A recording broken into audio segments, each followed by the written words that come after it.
നമസ്കാരം.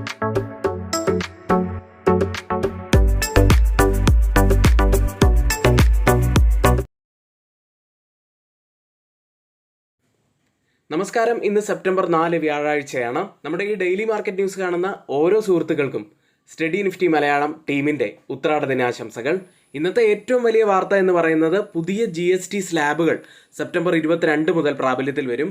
പ്രത്യേകിച്ച് ഈ ഫെസ്റ്റിവൽ സീസണിന് വലിയ ഉത്തേജനമാവാൻ സാധ്യതയുള്ള ഒരു വാർത്തയാണ് ഇപ്പോൾ പുറത്തു വന്നത്. FMCG, ഭക്ഷണം, വൈറ്റ് ഗുഡ്, ചെറിയ കാറുകൾ, ബൈക്കുകൾ, ഇൻഷുറൻസ് എന്നിവയിൽ GSTയിൽ വലിയ കുറവാണ് വന്നിരിക്കുന്നത്. ഇനി മറ്റൊരു പോസിറ്റീവായ വാർത്ത കൂടി ഇന്നുള്ളത്. HSBC ഇന്ത്യ സർവീസസ് PMI ഓഗസ്റ്റിലെ ഡാറ്റ പുറത്തു വന്നിരുന്നു. 62.9 എന്ന നിലയിലാണ് പുറത്തു വന്നത്. അതായത് 15 വർഷത്തിനിടയിലെ ഉയർന്ന നിലയിലാണ് ഈ ഡാറ്റ പുറത്തു വന്നത്. അതും പോസിറ്റീവായിട്ടുള്ള ഒരു കാര്യം തന്നെയാണ്. കൂടാതെ US പ്രസിഡന്റ് ഡൊണാൾഡ് ട്രംപിന്റെ ഭാഗത്തു നിന്നും ഒരു പ്രസ്താവന ഇന്ത്യയെ സംബന്ധിച്ച് ഇന്നലെ പുറത്തു വന്നത്. ഇന്ത്യയിലേക്കുള്ള US താരിഫുകൾ കുറയ്ക്കാൻ കഴിയുമോ എന്ന് ചോദിച്ചപ്പോൾ ഇല്ല എന്ന് തന്നെയാണ് ട്രംപ് പറഞ്ഞിരിക്കുന്നത്. ഇന്ന് പുലർച്ചെ ക്ലോസ് ചെയ്ത് US മാർക്കറ്റുകളിലേക്ക് വരാം. ഡൗ ജോൺസ് 0.1% ഇടിഞ്ഞപ്പോൾ S&P 500 0.5%, നാസ്ഡാക്ക് 1%ന്റെ നേട്ടത്തിലുമാണ് ഇന്നലെ ക്ലോസ് ചെയ്യുന്നത്. ഇന്നലെ നാസ്ഡാക്കിന്റെ ആ വലിയ മൂവ്മെന്റിന് കാരണമായത് ക്രോം ബ്രൗസറിന്റെയും ആൻഡ്രോയിഡ് സിസ്റ്റത്തിന്റെയും നിയന്ത്രണം ഗൂഗിൾ നിലനിർത്താൻ അനുവദിക്കുകയും എന്നാൽ ഉപകരണ നിർമ്മാതാക്കളെയും ബ്രൗസർ ഡെവലപ്പർമാരെയും ചില എക്സിക്യൂട്ടീവ് ഡീലുകൾ നിലനിർത്താൻ അനുവദിക്കുകയും ചെയ്തതാണ് ഇന്നലെ ഗൂഗിളിന്റെ പാരന്റ് കമ്പനിയായിട്ടുള്ള ആൽഫബറ്റിന്റെ 9.1% ഉയർച്ചയ്ക്ക് കാരണമായത്. ആപ്പിൾ ഓഹരികൾ 3.8% നേട്ടം ഇന്നലെ ഉണ്ടാക്കിയിരുന്നു. ഇനി സെപ്റ്റംബർ 17 തീയതിയാണ് ഫെഡറൽ റിസർവിന്റെ മീറ്റിംഗ് നടക്കുന്നത്. CME ഫെഡ് വാച്ച് ടൂൾ പ്രകാരം 25 ബേസിസ് പോയിന്റ്സ് റേറ്റ് കട്ടിനുള്ള സാധ്യതകൾ ഇപ്പോൾ 96%. US ലിസ്റ്റ് ചെയ്ത ഇന്ത്യൻ കമ്പനികളുടെ പ്രകടനം നോക്കാം. ആദ്യം ടെക്സൈഡിൽ ഇൻഫോസിസ് 1.51% ഇടിവിലാണ് ക്ലോസ് ചെയ്തിട്ടുള്ളത്. വിപ്രോ 0.36% ഉയർന്നു. ബാങ്കിങ് സൈഡിൽ ICICI ബാങ്ക് 0.48% ഉയർന്നപ്പോൾ HDFC ബാങ്ക് 1% ഉയർന്നത്. ഡോക്ടർ റെഡ്ഡി 0.53% നേട്ടത്തിൽ ക്ലോസ് ചെയ്തു. യൂറോപ്യൻ വിപണിയിലേക്ക് വന്നാൽ ഇന്നലെ പോസിറ്റീവിലാണ് യൂറോപ്യൻ മാർക്കറ്റുകൾ ക്ലോസ് ചെയ്തിട്ടുള്ളത്. ക്രിപ്റ്റോ കറൻസിയിലേക്ക് വന്നാൽ ബിറ്റ്കോയിൻ $1,12,000 ട്രേഡ് ചെയ്യുന്നത്. ഇനി ഗോൾഡ് പ്രൈസിലേക്ക് വന്നാൽ സ്പോട്ട് ഗോൾഡ് ഇന്നലെയും 1% മുകളിൽ നേട്ടത്തിലാണ് ക്ലോസ് ചെയ്തത്. കേരളത്തിലെ ഗോൾഡ് പ്രൈസ് പവന് ഈ മാസത്തെ ഏറ്റവും ഉയർന്ന നിരക്കായിട്ടുള്ള 78,440 രൂപയിലാണുള്ളത്. അടുത്തതായി ഓയിൽ പ്രൈസുകളിലേക്ക്. വലിയ നഷ്ടത്തിലാണ് ഓയിൽ പ്രൈസുകൾ ഇന്നലെ ക്ലോസ് ചെയ്യുന്നത്. ബ്രന്റ് ഫ്യൂച്ചേഴ്സും WTI ഫ്യൂച്ചേഴ്സും 2% മുകളിൽ ഇടിവിലാണ് ഇന്നലെ ക്ലോസ് ചെയ്തത്. ഇന്നിപ്പോൾ ഓപ്പൺ ചെയ്തിരിക്കുന്ന ബ്രന്റ് ഫ്യൂച്ചേഴ്സ് 0.12% ഇടിവിലാണ്. WTI 0.45% ഇടിവിൽ ട്രേഡ് ചെയ്യുന്നു. ഇനി ഓണത്തിനോടനുബന്ധിച്ചിട്ടുള്ള എക്സൈറ്റിംഗ് ആയിട്ടുള്ള ഓഫർ എന്ന് പറയുന്നത് ഞങ്ങളുടെ പെയ്ഡ് എഡ്യൂക്കേഷൻ ടെലഗ്രാം ചാനലിൽ ജോയിൻ ചെയ്യാൻ ഇപ്പോൾ വെറും 55% ഡിസ്കൗണ്ടോടുകൂടി 1,299 രൂപയ്ക്ക് നിങ്ങൾക്ക് ഇപ്പോൾ ജോയിൻ ചെയ്യാവുന്നതാണ്. പരിമിതമായ സമയത്തേക്ക് മാത്രമാണ് ഓഫറുകൾ ഉണ്ടായിരിക്കുക. പെട്ടെന്ന് തന്നെ ജോയിൻ ചെയ്യാൻ ശ്രമിക്കുക. ഇനി നമ്മുടെ വീഡിയോ ആരെങ്കിലും ലൈക്ക് ചെയ്യാൻ വിട്ടുപോയിട്ടുണ്ടെങ്കിൽ ദയവ് ചെയ്ത് വീഡിയോ ഒന്ന് ലൈക്ക് ചെയ്യുക. ചാനൽ ആരെങ്കിലും സബ്സ്ക്രൈബ് ചെയ്യാൻ മറന്നു പോയിട്ടുണ്ടെങ്കിൽ ചാനൽ കൂടി ഒന്ന് സബ്സ്ക്രൈബ് ചെയ്യുക. ഇന്നത്തെ ഏറ്റവും മുഖ്യമായിട്ടുള്ള ഒരു വാർത്തയുള്ളത് GSTയെ സംബന്ധിച്ചിട്ടുള്ള ഒരു അപ്ഡേറ്റ് തന്നെയാണ്. സെപ്റ്റംബർ 22 മുതൽ പുതിയ GST സംവിധാനത്തിലേക്കാണ് മാറുന്നത്. 2 പ്രധാനപ്പെട്ട സ്ലാബുകളാണ് ഇനി ഉണ്ടായിരിക്കുക. 5%, 18%. കൂടാതെ സിൻ ഗുഡ്സിന് 40% നിരക്കുണ്ടായിരിക്കുക. ഇതിൽ നിർത്തലാക്കുന്ന സ്ലാബുകൾ 12%, 28%-ൻ്റേതുമായി ആയിരിക്കും. ഒക്ടോബർ, നവംബർ മാസങ്ങളോടുകൂടി നഷ്ടപരിഹാര സെസ് ഒഴിവാക്കും. കുറഞ്ഞ GST ഉള്ള ഇനങ്ങൾ നോക്കുകയാണെങ്കിൽ FMCG, അതിൽ ഭക്ഷണം ഉൾപ്പെടെ വരും. മിക്ക വൈറ്റ് ഗുഡ്സുകളും, ചെറിയ കാറുകൾ, ബൈക്കുകൾ, ലൈഫ് ആൻഡ് ഹെൽത്ത് ഇൻഷുറൻസ്, ഇതിനൊക്കെ ഇനി കുറഞ്ഞ GST ആയിരിക്കും വരിക.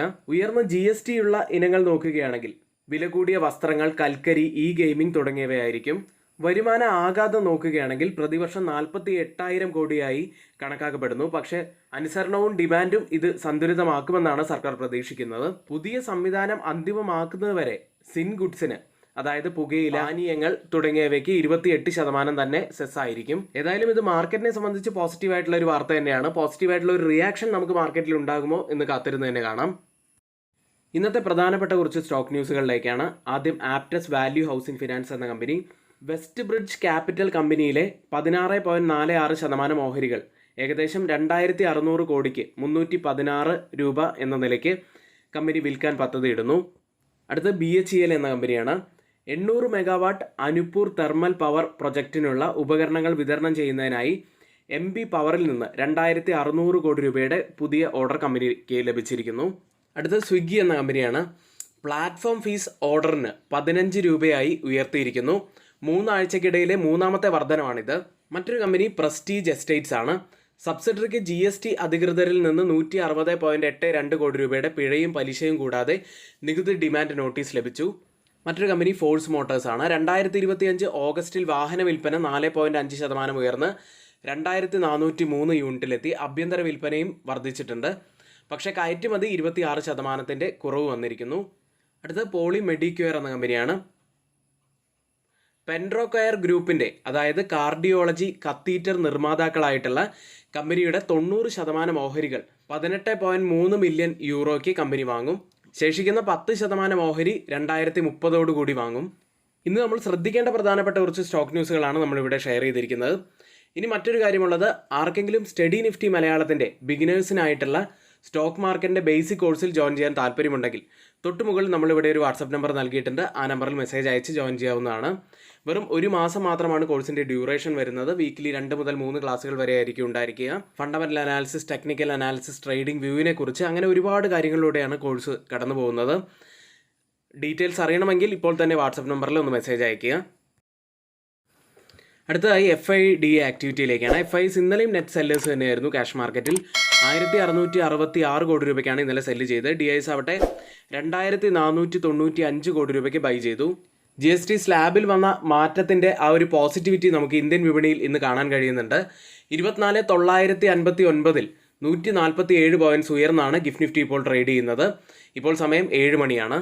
അതായത് ഇപ്പോഴത്തെ ഈ ഒരു നില വെച്ച് നിഫ്റ്റിയിൽ ഏകദേശം 140 പോയിന്റ്സിൻ്റെ ഒക്കെ ഒരു ഗ്യാപ്പ് അപ്പ് ഓപ്പണിങ്ങിനാണ് സാധ്യതയുള്ളത്. മറ്റ് ഏഷ്യൻ മാർക്കറ്റുകളിൽ ജപ്പാൻ മാർക്കറ്റ് നിക്കി 1% മുകളിൽ നേട്ടത്തിലാണ്. സിംഗപ്പൂർ മാർക്കറ്റ് ഒരു മ്യൂട്ടഡ് അവസ്ഥയിൽ. തായ്വാൻ മാർക്കറ്റ് 0.92% നേട്ടത്തിൽ. കോസ്പി മാർക്കറ്റ് 0.3% നേട്ടത്തിൽ ട്രേഡ് ചെയ്യുന്നു.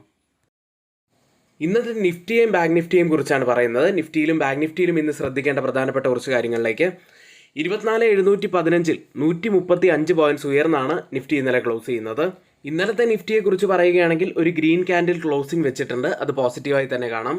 ഇനി പ്രധാനപ്പെട്ടതായിട്ടുള്ളത്, ചൊവ്വാഴ്ചത്തെ ഹൈ ആയിട്ടുള്ള 24,756 ക്രോസ് ചെയ്യേണ്ടതായിട്ടുണ്ട്. അത് ക്രോസ് ചെയ്ത് ക്ലോസ് ചെയ്യുകയാണെങ്കിൽ അപ്സൈഡിൽ നമുക്ക് പിന്നീട് ഒരു ഹേർഡിലായിട്ട് വരുന്നത് 24,918 ഓഗസ്റ്റ് 26 ഹൈ ആണ് ഈ 24,918. ഈ ഒരു ഹൈ ബ്രേക്ക് ചെയ്യുകയാണെങ്കിൽ മാത്രമേ പിന്നീട് ഒരു അപ്പ് മൂവ്മെൻറ്റിന് നമുക്ക് ഒരു പ്രതീക്ഷ വയ്ക്കാൻ കഴിയുകയുള്ളൂ. ഡൗൺ സൈഡിൽ നമ്മൾ ശ്രദ്ധിക്കേണ്ടത് ഈ ഒരു ഡൗൺ സൈഡിലെ സപ്പോർട്ട് റൺ ലൈൻ തന്നെയാണ്. അപ്സൈഡിൽ 20-day EMA ടച്ച് ചെയ്തതിന് ശേഷമാണ് ഇന്നലെയും ഡൗൺ ആയത്. അതായത് ഈ ഒരു ലെവലിന് മുകളിലായിട്ട് ഇന്നലെയും ക്ലോസിംഗ് വെക്കാൻ കഴിഞ്ഞിട്ടില്ല. അപ്സൈഡിൽ 20-day 50-day EMAകൾ ഉണ്ട് എന്നത് പ്രത്യേകം നമ്മൾ ശ്രദ്ധിക്കേണ്ടതാണ്. ഏതായാലും ഇന്നലത്തെ ക്യാൻഡിൽ സൂചിപ്പിക്കുന്നത് ലോവർ ലെവലിൽ നല്ല ബൈയിങ് ഇൻട്രസ്റ്റ് കാണുന്നുണ്ട് എന്ന് തന്നെയാണ്. അടുത്തതായി change in open interest data പ്രകാരം കോൾ സൈഡിലും പുട്ട് സൈഡിലും വന്ന വ്യത്യാസങ്ങളാണ്. ആദ്യം 24,700 സ്ട്രൈക്കിൽ 169% വർധനവാണ് പുട്ട് സൈഡിൽ കാണുന്നത്. ലോങ് ബിൽഡപ്പ് ആണ്. കോൾ സൈഡിൽ 28% വർധനവ്, ഒരു ഷോർട്ട് ബിൽഡപ്പ് കാണാം. 24,650 സ്ട്രൈക്കിൽ 385% വർധനവ് പുട്ട് സൈഡിൽ ലോങ് ബിൽഡപ്പ്. കോൾ സൈഡിൽ 20% വർധനവ്, ഒരു ഷോർട്ട് ബിൽഡപ്പാണ് കാണുന്നത്. 24,750 സ്ട്രൈക്കിൽ 255% വർധനവ് പുട്ട് സൈഡിൽ ലോങ് ബിൽഡപ്പ്. കോൾ സൈഡിൽ 89% വർധനവ്, ഒരു ഷോർട്ട് ബിൽഡപ്പാണ് കാണുന്നത്. ഈ 3 സ്ട്രൈക്കും കമ്പയർ ചെയ്യുമ്പോൾ മാർക്കറ്റിനെ താഴേക്ക് കൊണ്ടുപോകാൻ കഴിവുള്ള കോൾ സെല്ലേഴ്സ് വീക്കാണെന്നും പുട്ട് സെല്ലേഴ്സ് നല്ല ശക്തിയോടെ നിൽക്കുന്നു എന്നുമാണ് കാണുന്നത്. നിഫ്റ്റിയുടെ വീക്ക്ലി ഓപ്പൺ ഇൻട്രസ്റ്റ് ഡാറ്റ പ്രകാരം ഒരു റെസിസ്റ്റൻസ് ആവാൻ സാധ്യതയുള്ളത് 24,800-ഉം സപ്പോർട്ട് ആവാൻ സാധ്യതയുള്ളത് 24,700-ഉമാണ്. ബാങ്ക് നിഫ്റ്റിയിലേക്ക് 54,067-ൽ 406 പോയിന്റ്സ് ഉയർന്നാണ് ബാങ്ക് നിഫ്റ്റി ഇന്നലെ ക്ലോസ് ചെയ്യുന്നത്. ബാങ്ക് നിഫ്റ്റിയെ സംബന്ധിച്ച് പറയുകയാണെങ്കിൽ അപ്സൈഡിലെ ഈ ഒരു പ്രധാനപ്പെട്ട റെസിസ്റ്റൻസ് ഏരിയയിലേക്ക് ഇന്നലെ വീണ്ടും ബാങ്ക് നിഫ്റ്റി എൻ്റർ ചെയ്തിട്ടുണ്ട്. അതായത് ഇനി ഈ ഒരു സോൺ ബ്രേക്ക് ചെയ്യുകയാണെങ്കിൽ നമുക്ക് അപ്സൈഡിലെ ഈ ഒരു സ്ലോപ്പിംഗ് ട്രെൻഡ് ലൈൻ നമുക്ക് ശ്രദ്ധിക്കാവുന്നതാണ്. ബാങ്ക് നിഫ്റ്റിയെ സംബന്ധിച്ച് പറയുകയാണെങ്കിൽ 200-day EMA ടച്ച് ചെയ്തിട്ടാണ് ബാങ്ക് നിഫ്റ്റി ഇപ്പോൾ ട്രേഡ് ചെയ്യുന്നത്. മന്ത്ലി ഓപ്പൺ ഇൻട്രസ്റ്റ് ഡാറ്റ പ്രകാരം റെസിസ്റ്റൻസ് ആവാൻ സാധ്യതയുള്ളത് 54,500-ഉം സപ്പോർട്ട് ആവാൻ സാധ്യതയുള്ളത് 54,000-ഉമാണ്. നിഫ്റ്റിയും ബാങ്ക് നിഫ്റ്റിയും കുറിച്ചുള്ള ഏറ്റവും പ്രധാനപ്പെട്ട കുറച്ച് കാര്യങ്ങളാണ് നമ്മളിവിടെ ഷെയർ ചെയ്തിരിക്കുന്നത്. മറ്റൊരു കാര്യമുള്ളത്, ഇനി ആർക്കെങ്കിലും നമ്മുടെ പെയ്ഡ് എഡ്യൂക്കേഷൻ ടെലഗ്രാം ചാനലിൽ ജോയിൻ ചെയ്യാൻ താല്പര്യമുണ്ടെങ്കിൽ തൊട്ടുമുകളിൽ നമ്മളിവിടെ ഒരു വാട്സപ്പ് നമ്പർ നൽകിയിട്ടുണ്ട്. ആ നമ്പറിൽ മെസ്സേജ് അയച്ച് ജോയിൻ ചെയ്യാവുന്നതാണ്. ഉത്രാടവും തിരുവോണവും ഒക്കെ ആയി ബന്ധപ്പെട്ട് ഓണത്തിനോടനുബന്ധിച്ച് വലിയ ഓഫറാണ് നമ്മൾ നൽകിയിട്ടുള്ളത്. 3 മാസത്തേക്ക് 55% ഡിസ്കൗണ്ടോട് കൂടി 1299 രൂപയ്ക്ക് ഇപ്പോൾ നിങ്ങൾക്ക് ഞങ്ങളുടെ paid education Telegram channel join ചെയ്യാവുന്നതാണ്. ഇനി ആർക്കെങ്കിലും പുതിയൊരു ഡിമാറ്റ് അക്കൗണ്ട് ഓപ്പൺ ചെയ്യണമെന്നുണ്ടെങ്കിലും ലിങ്ക് നമ്മൾ ഡിസ്ക്രിപ്ഷൻ ബോക്സിൽ തന്നെയാണ് നൽകിയിട്ടുള്ളത്. ഇന്നിവിടെ നമ്മൾ പറഞ്ഞിരിക്കുന്ന എല്ലാ കാര്യങ്ങളും ഏറ്റവും ഓതറൈസ്ഡ് ആയിട്ടുള്ള സൈറ്റുകളായ Moneycontrol, Mint, Reuters, CNBC, Financial Express തുടങ്ങിയ മാധ്യമങ്ങളിൽ നിന്നാണ് എടുത്തിരിക്കുന്നത്. മറ്റുള്ളവയെല്ലാം ഞങ്ങളുടെ വ്യൂസ് മാത്രമാണ്, ഒരിക്കലും റെക്കമെൻഡേഷൻ അല്ല, നിങ്ങളുടെ എഡ്യൂക്കേഷൻ പർപ്പസിന് വേണ്ടി മാത്രമാണ് ഷെയർ ചെയ്യുന്നത്.